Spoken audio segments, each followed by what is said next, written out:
999. That was the reading in air pollution monitoring stations in New Delhi on the 15th of June. Adding to the city's usual vehicular emission pollution was a sandstorm blowing in from the Thar Desert. See picture. Usually, even on bad air days, the Indian capital's air quality index (AQI) is usually less than 160, so last weekend was literally off the charts. The dust was blown over by westerly winds into Nepal, where residents of Kathmandu saw trees, plants, parked cars and houses all covered in the muddy rain that fell for 3 days over the weekend. This was proof that transboundary air pollution from India is a serious concern for Nepal. Fortunately, the dust particles are bigger and are relatively less harmful than the more toxic smog also blanketing the North Indian plains that also gets blown over. Atmospheric scientists say more than a third of the pollution in Nepal in winter is blown in from across the border. The rest is local dust, vehicular exhaust, soot particles from brick kilns and open garbage burning in Nepal itself. Air pollution is the reason for 250 out of every 100,000 deaths in Nepal. Data this winter showed that Nepal's mountain cities and the Terai had some of the worst air quality in the world, sometimes dirtier than Beijing and Delhi.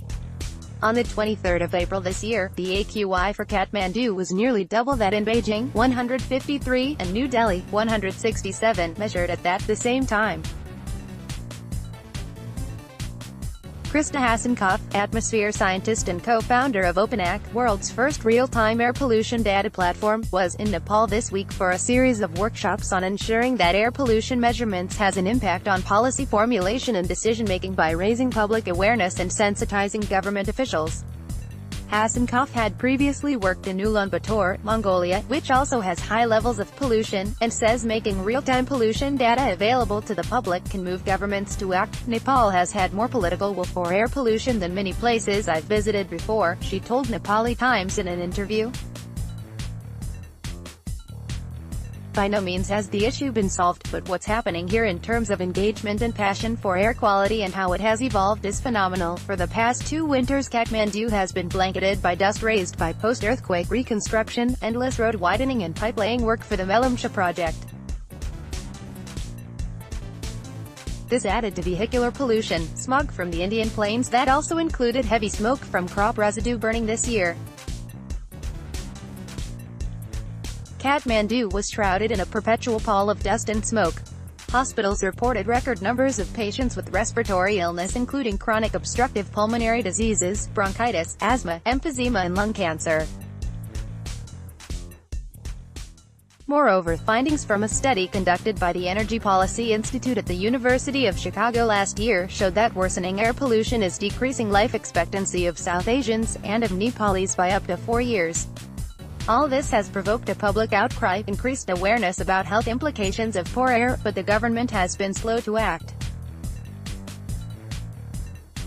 It just revoked a law banning vehicles more than 20 years old, and emission tests and green stickers can be easily bypassed.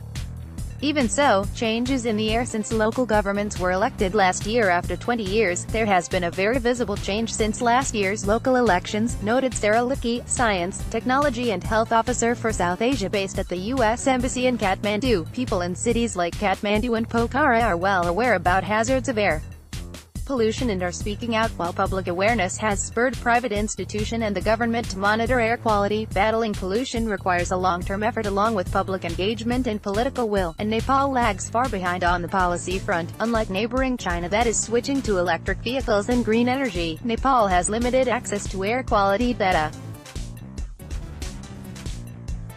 This gap in information is a major problem when advocating for policy change, said Hasenkopf, adding that while access to open data and its dissemination to the community through media, academic papers on public health and social networking sites can have a huge impact, the next step is to ensure clean air at the policy level.